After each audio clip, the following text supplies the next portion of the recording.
नमस्कार दोस्तों, मैं दीपक छारा और आज बात करेंगे हम कॉम्प्लेक्स नंबर की क्लास +1 का मैथमेटिक्स हम कर रहे हैं। तो कॉम्प्लेक्स नंबर का हमारा चैप्टर है। तो पहले तो बात करेंगे कॉम्प्लेक्स नंबर होता क्या है। देखिए, जब काउंटिंग की शुरुआत हुई तो सबसे पहले जो है खोज हुई नेचुरल नंबर की। नेचुरल नंबर से यानी कि जैसे हमने गिनना है कि यहाँ पे कितने लोग बैठे हैं, तो हम स्टार्ट करते हैं 1 से 1 2 3 4 5 6 एंड सो ऑन टू। इस तरह से ये नेचुरल नंबर हैं, इनकी खोज हुई। उसके बाद जैसे जैसे ज़रूरत पड़ती गई दूसरी खोजें होती गई। जब हमें ये ज़रूरत पड़ी कि भाई जैसे यहाँ पे 3 लोग हैं, 3 लोग यहाँ पे बैठे हैं और वो तीनों चले गए, तो यहाँ पे कितने लोग बचे। तो यहाँ पे नेचुरल नंबर से तो हमारा काम चलेगा नहीं। 3 आदमी थे और तीनों के तीनों यहाँ से चले गए, तो यहाँ पे कितने आदमी बचे तो वो हम कैसे निकालें। तो खोज हुई फिर उसके बाद होल नंबर की।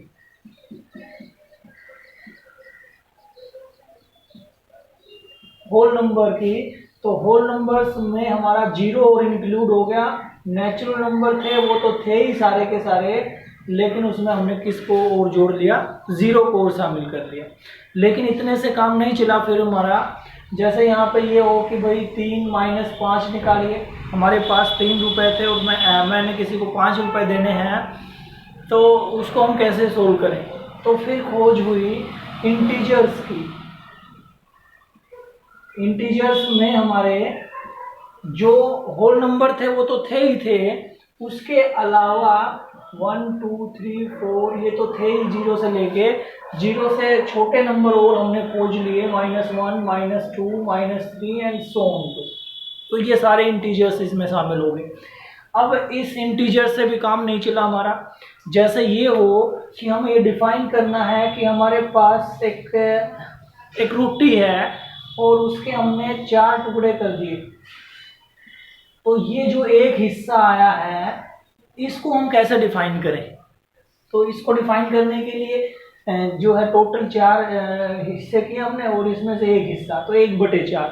तो ऐसे नंबर्स को डिफाइन करने के लिए किसकी खोज हुई, रैशनल नंबर की खोज हुई, जो हमारे किस फॉर्म में होते हैं, p/q की फॉर्म में होते हैं और q is not equal to 0 and both p and q are integers. तो रैशनल नंबर की खोज हुई। अब रैशनल नंबर से भी काम नहीं चला। जैसे हमारे पास से ये आने लग गया, भाई √3 निकालिए, √5 निकालिए, तो फिर किसकी खोज हुई, इरेशनल नंबर की। यानी कि जो नंबर रैशनल नहीं है, जो नंबर रैशनल नहीं है, जो नंबर p/q की फॉर्म में नहीं लिखा जा सकता, ऐसे नंबर को हम इरेशनल नंबर कहते हैं। यानी कि जो नंबर नॉट रैशनल है, जो p/q की फॉर्म में हम नहीं लिख सकते, जैसे √3 है, पाई है, √5 है, ये ऐसे नंबर्स। अब इससे भी काम नहीं चला हमारा। अब समस्या क्या आ गई, समस्या कुछ इस तरह की आई कि x² + 1 = 0 है, तो इसको सोल्व करने से x² = -1 आ गया। अब किसी नंबर का स्क्वायर -1 है, तो अब इसको हम कैसे सोल्व करें। हमने तो अभी तक जो 10th क्लास तक पढ़ा था कि किसी नंबर का स्क्वायर -1 तो हो ही नहीं सकता। स्क्वायर हमेशा क्या आता है, पॉजिटिव टर्म आती है। मान लिया -1 का भी स्क्वायर करूंगा तो वो आएगा -1 × -1 प्लस का 1, और +1 का स्क्वायर करूंगा तो वो भी प्लस का 1 ही आएगा। तो -1 कैसे आए भाई। तो इसके लिए जो है खोज हुई किसकी, इमेजिनरी नंबर की। इमेजिनरी नंबर की खोज हुई, और ये जो इमेजिनरी नंबर है इसमें हमारे जो है आयोटा, 2 आयोटा या 3 आयोटा या √3 आयोटा, ये नंबर्स हमारे इसमें शामिल किए गए। अब ये आयोटा क्या है, ये जो आई लिखा है मैं इसको नोटेशन दे रहा हूं आयोटा। आयोटा एक जो है हमारा सिंबल है, एक यूनिट है, इमेजिनरी यूनिट है, उसको हम आयोटा बोलते हैं। और आयोटा की जो वैल्यू है वो होती है √-1। यानी कि अगर मैं स्क्वायर करूं, आयोटा स्क्वायर जो होता है वो होता है -1। -1 को हम आयोटा स्क्वायर लिखते हैं, ठीक है। तो ये जो नंबर्स हैं, यानी कि माइनस में जो कुछ रूट आ जाता है, जैसे -√3 की वैल्यू हमें पता नहीं, तो ये नंबर हमारा ये हमारा ना रैशनल है, ना इरेशनल है, ना होल है, ना नेचुरल है। तो ये कैसा नंबर है? ये इमेजिनरी नंबर है, क्योंकि √3 हमने इसको लिखा इंटू √-1। अब √3 इंटू √-1 को हमने क्या माना हुआ है? आयोटा, तो √3 आयोटा। तो ये नंबर हमारा क्या नंबर हो गया? Imaginary number. जैसे -5 है और उसके -5 का रूट निकालना है, तो ये नंबर क्या आएगा? तो इसको भी ऐसा ही लिखेंगे, ये हो जाएगा √5 आयोटा। तो जो नंबर आयोटा की फॉर्म में लिखा जाता है उसको हम इमेजिनरी नंबर बोलते हैं। अब ये जो नंबर्स हैं, इनका अगर मैं डायग्राम बना के देखता हूं तो देखिए किस तरह का जो है हम इसको रिप्रेजेंट कर सकते हैं। सबसे पहले नेचुरल नंबर, ठीक है। अब नेचुरल नंबर से बड़ा थोड़ा सा जो है वो हमारा हो गया होल नंबर, क्योंकि नेचुरल नंबर में तो कौन से थे? 1, 2, 3 and so on too. Whole number में क्या शामिल हो गया? ये तो थे ही, इसमें 0 और शामिल हो गया, 0 प्लस ये सारे। अब होल नंबर के बाद इंटीजर्स की जब बात आई तो ये तो सारे हैं ही हैं, इसमें नेगेटिव नंबर्स और शामिल हो गए। इंटीजर्स में -1, -2, -3 एंड सो ऑन टू, ये नेगेटिव नंबर्स, 0 और ये पॉजिटिव नंबर्स, ये सारे शामिल होते गए। फिर बात आई रैशनल नंबर की, ये हमारे बन गए जी रैशनल नंबर, जिसमें सारे नेचुरल नंबर, सारे होल नंबर, सारे इंटीजर्स शामिल हैं, जो किसकी फॉर्म में है? P/Q की फॉर्म में। और इस रैशनल नंबर के अलावा एक दूसरा नंबर जो है वो क्या बन गया? जो नंबर रैशनल नहीं है वो नंबर क्या होगा? Irrational number. इरेशनल नंबर में कौन से नंबर? √2, √3, √5, इस तरह के नंबर्स पाई, ये हमारा इरेशनल नंबर हो गया। अब इन सभी नंबर्स को मिला दें, अगर हमें इन सभी नंबर्स को इकट्ठा करके हम बोलें तो ये सारे नंबर क्या कहलाते हैं? ये सारे नंबर्स का एक सर्कल मैं बना देता हूं, ये हैं हमारे रियल नंबर्स। यानी कि रियल नंबर में हम इन सभी नंबर्स को शामिल करते हैं। एक बॉक्स हमने बना दिया कि ये वही रियल नंबर का बॉक्स है जिसमें ये सारे परिवार एक साथ रहते हैं। अब रियल नंबर से भी हमारा काम नहीं चला, क्योंकि रियल नंबर में जब जैसे हमने पिछली क्लास में हमने इक्वेशन सोल्व की थी, x² -3x + 4 या इस तरह की कोई भी क्वाड्रेटिक इक्वेशन जब हम सोल्व कर रहे थे तो वहां पे d की वैल्यू हम निकालते थे, जिसको हम डिस्क्रिमिनेंट बोलते थे, और d की वैल्यू क्या होती थी? b² - 4ac। अब यहाँ पे d की 3 वैल्यू आती थी। 3 वैल्यू कौन सी आती थी? या तो d जो है वो पॉजिटिव आता था, 0 से बड़ा आता था, या d जो है नेगेटिव आता था, और या d जो है 0 के बराबर आता था। d 0 के बराबर या नेगेटिव। जब d की वैल्यू पॉजिटिव आती थी तो हम कहते थे कि 2 रियल रूट्स, इसके 2 रूट निकलेंगे जो क्वाड्रेटिक इक्वेशन सोल्व करते थे, और वो दोनों रियल होंगे। जब d की वैल्यू 0 के इक्वल आती थी तो हम कहते थे 2 इक्वल रियल रूट्स।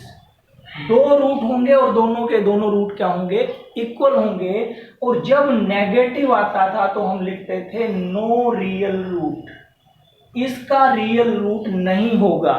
यानी कि रूट हमें ये पता था कि रियल रूट नहीं होगा, यानी कि रूट तो होगा लेकिन रियल नहीं होगा, और इस केस को हम इससे आगे छोड़ देते थे, इसको सोल्व नहीं करते थे। हमने इस टाइप के जो पॉजिटिव आए थे, जिनके रियल रूट थे वो हमने निकाले, जो इक्वल रूट्स थे वो हमने निकाले, लेकिन इस केस को हमने छोड़ दिया था कि डी की वैल्यू नेगेटिव आ गई तो इससे आगे हम नहीं कर सकते, जब हमने 10th क्लास में सोल्व किया था। लेकिन अब जो है अगर उसका रियल रूट नहीं है तो उसका कैसा रूट होगा, उसका रूट होगा इमेजिनरी। तो इमेजिनरी नंबर की खोज इसलिए हुई, हमें जरूरत जैसे जैसे इंसान की जरूरत बढ़ती गई तरह तरह के नंबर्स जो है वो खोजता गया। तो इमेजिनरी नंबर हमारे कौन से हो गए, 2 आयोटा, 3 आयोटा, माइनस का भी हो सकता है, या √3 आयोटा हो सकता है, √5 आयोटा। ये सारे के सारे कैसे नंबर हैं, इमेजिनरी नंबर है। इमेजिनरी नंबर फिर से मैं बता देता हूं, -√1 को आयोटा कहा गया, जिसको हम इमेजिनरी यूनिट कह सकते हैं। आयोटा स्क्वायर अगर हमने निकाला तो वो -1 आया। अब इमेजिनरी नंबर और रियल नंबर, इनको इकट्ठा कर दिया गया एक बॉक्स में, और उस बॉक्स को कह दिया गया कॉम्प्लेक्स नंबर। यानी कि कॉम्प्लेक्स नंबर क्या है, वहां तक हम पहुंचे हैं कि कॉम्प्लेक्स नंबर एक ऐसा नंबर, अब हम कॉम्प्लेक्स नंबर की बात कर लेते हैं। जैसा कि इस चैप्टर का जो है नाम है वो कॉम्प्लेक्स नंबर है, कि कॉम्प्लेक्स नंबर क्या होता है। तो कॉम्प्लेक्स नंबर वो नंबर जिसको हम Z से डिनोट करते हैं और वो इस फॉर्म में लिखा जा सके, A + आयोटा B। इस फॉर्म में कोई नंबर अगर लिखा जाएगा तो उस नंबर को हम कहेंगे कॉम्प्लेक्स नंबर, जिसमें एक हमारा रियल नंबर होगा और एक हमारा इमेजिनरी नंबर होगा। दो नंबर्स को एक रियल नंबर, एक इमेजिनरी नंबर, और उसको A + आयोटा B की फॉर्म में लिखा जाए तो उस नंबर को हम क्या बोलते हैं, कॉम्प्लेक्स नंबर। अब ये जो कॉम्प्लेक्स नंबर है, ये सारे नंबर इसमें शामिल हैं। जैसे कॉम्प्लेक्स नंबर हमारा क्या होगा, 3 + 2 आयोटा मैं लिख देता हूं, ये रियल नंबर है, ये इमेजिनरी नंबर है। मैं ये लिख देता हूं 2 - 3 आयोटा, ये हमारा रियल है और ये इमेजिनरी है। तो ऐसे नंबर को हम कॉम्प्लेक्स नंबर बोलते हैं। अब बात आती है कि ये कॉम्प्लेक्स नंबर का बॉक्स हमने इतना बड़ा बना दिया, इसमें imaginary, rational, irrational, natural, integer, ये क्या ये सारे नंबर शामिल हैं? हाँ, इसमें ये सारे नंबर शामिल है। ये इन सभी नंबर्स का बाप है। बाप कैसे है, देखिए कोई भी नंबर ले लीजिए, मान लिया मैंने 5 लिया, क्या 5 को हम कॉम्प्लेक्स नंबर कह सकते हैं? कॉम्प्लेक्स नंबर कह सकते हैं 5 को? जी हाँ, बिल्कुल कह सकते हैं, क्योंकि 5 को मैं लिख सकता हूं 5 + 0 आयोटा। अब देखिए इस फॉर्म में हो गया कि नहीं हो गया, और इस फॉर्म में हो गया तो इसको हम क्या कहेंगे, कॉम्प्लेक्स नंबर। क्या मैं अकेला 2 आयोटा लिखा हुआ है, क्या इसको मैं कॉम्प्लेक्स नंबर कह सकता हूं? बिल्कुल कह सकता हूं जी। क्या लिखूंगा मैं, 0 + 2 आयोटा, वैल्यू हमारी उतनी रहेगी, लेकिन ये नंबर कैसा बन गया, कॉम्प्लेक्स नंबर बन गया। तो कॉम्प्लेक्स नंबर में हमारा जो नंबर है वो इस शेप में होगा या इस शेप में नहीं है तो हम उसको कन्वर्ट कर सकते हैं। ये सारे नंबर क्या हैं, कॉम्प्लेक्स नंबर है। और कॉम्प्लेक्स नंबर की एग्जैक्ट डेफिनेशन की बात करें तो वो ये है कि कोई नंबर A + आयोटा B की फॉर्म में लिखा जाए, जहां पे एक रियल पार्ट एक इमेजिनरी पार्ट है। अब हम इस कॉम्प्लेक्स नंबर के बारे में बात कर लेते हैं। इसको मैं इरेज कर देता हूँ। ये तो इसकी जो है स्टोरी थी कि भाई इतने सारे नंबर्स का बाप कॉम्प्लेक्स नंबर कैसे हुआ, वो हमने सीखा यहाँ से। अब हम बात करेंगे इस कॉम्प्लेक्स नंबर की, कि ये जो कॉम्प्लेक्स नंबर है इसमें एक पार्ट है, इसको देखिए Z मैंने लिख लिया 2 - 4 आयोटा या 2 + 4 आयोटा। तो इस 2 को हम बोलेंगे रियल पार्ट, और इस 4 को, अकेला 4 कह रहा हूं मैं, ये ध्यान दे, आयोटा नहीं बोल रहा हूं, इस 4 को हम बोलेंगे इमेजिनरी पार्ट। इमेजिनरी पार्ट, अगर देखिए रियल पार्ट को हम लिखेंगे R E of Z. R E of Z का मतलब रियल पार्ट ऑफ जेड, वो यहां पे मैं क्या लूंगा, 2 लूंगा, और इमेजिनरी पार्ट को I am of Z. I am of Z का मतलब इमेजिनरी ऑफ जेड, यहां पे हम 4 लेंगे, 4 आयोटा नहीं लिखेंगे, ध्यान रखें। जब इमेजिनरी पार्ट और रियल पार्ट की बात होगी तो हम ये यूज करेंगे। जब इमेजिनरी नंबर और रियल नंबर की बात होगी तो ये 2 जो है ये रियल नंबर होगा, और ये 4 आयोटा जो है ये क्या होगा, इमेजिनरी नंबर होगा। अब बात आती है कि भाई जो है ये जो कॉम्प्लेक्स नंबर है, इसमें इमेजिनरी जो नंबर है इसमें एक होता है प्योरली इमेजिनरी, एक होता है प्योरली रियल। देखिए प्योरली रियल नंबर कौन सा होता है, जिसमें इमेजिनरी पार्ट 0 है, जैसे अकेला 5, ठीक है, कॉम्प्लेक्स नंबर तो है ये, लेकिन ये प्योरली रियल है। कैसे है भाई, क्योंकि इसमें जो इमेजिनरी पार्ट है वो कितना है, 0 है। एक होता है प्योरली इमेजिनरी, प्योरली इमेजिनरी कैसा नंबर, 3 आयोटा लिख दिया, ये प्योरली इमेजिनरी है, क्योंकि इसमें रियल पार्ट अगर लिखूं तो वो क्या है, 0। तो इस तरह से हम समझ सकते हैं कि जो नंबर्स हैं वो हमारे इस तरह से डिफाइन होंगे। अभी जो है हम बात कर लेते हैं, ये जो इमेजिनरी पार्ट है, जो आयोटा है, इसकी पावर्स के बारे में। एक्सरसाइज में जो हमारा जो है आयोटा की वैल्यू हमने क्या ली है, -√1। आयोटा स्क्वायर क्या होगा, इसका भी स्क्वायर कर दीजिए, -1। अब हमें जरूरत पड़ गई आयोटा क्यूब की, किसी समय आयोटा क्यूब आ गया, तो उसको हम कैसे सोल्व करेंगे, उसको हम सोल्व करेंगे आयोटा स्क्वायर इंटू आयोटा। अब आयोटा स्क्वायर की वैल्यू कितनी है, -1, और साथ में इंटू आयोटा, तो ये हो जाएगा माइनस आयोटा। आयोटा क्यूब की वैल्यू क्या होगी, माइनस आयोटा। आयोटा 4 की वैल्यू क्या होगी, ये हो गया जी iota square into iota square. Iota square होता है -1 इंटू -1, तो ये हो गया +1।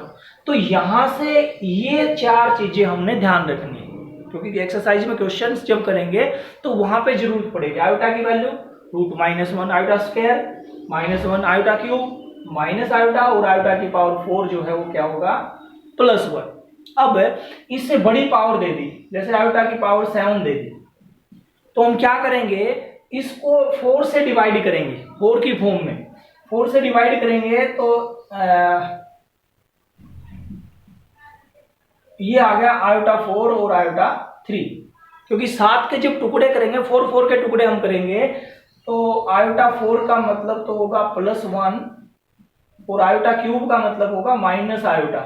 तो आयोटा 7 की वैल्यू आ गई माइनस आयोटा। आयोटा 26 निकालना हमने, कैसे निकालें, तो इसको 4 के पार्ट में डिवाइड कर दीजिए। आयोटा 4 की पावर 4 से डिवाइड कर दीजिए, 4 6 जा 24, तो 24 पावर तो ये होगी आयोटा की 4 की 6 इंटू 2 पावर और बचेगी आयोटा स्क्वायर। अब आयोटा 4 की जगह 1, और 1 की पावर 6 जो है वो 1 होता है, 1 की पावर 6 इंटू आयोटा स्क्वायर जो होता है वो हमारा होता है -1, तो ये हो गया जी -1। इस तरह से और बड़ी पावर भी निकालनी है तो वो भी हम निकाल सकते हैं, सिर्फ हमने इन 4 चीजों का यहाँ पे ध्यान रखना है।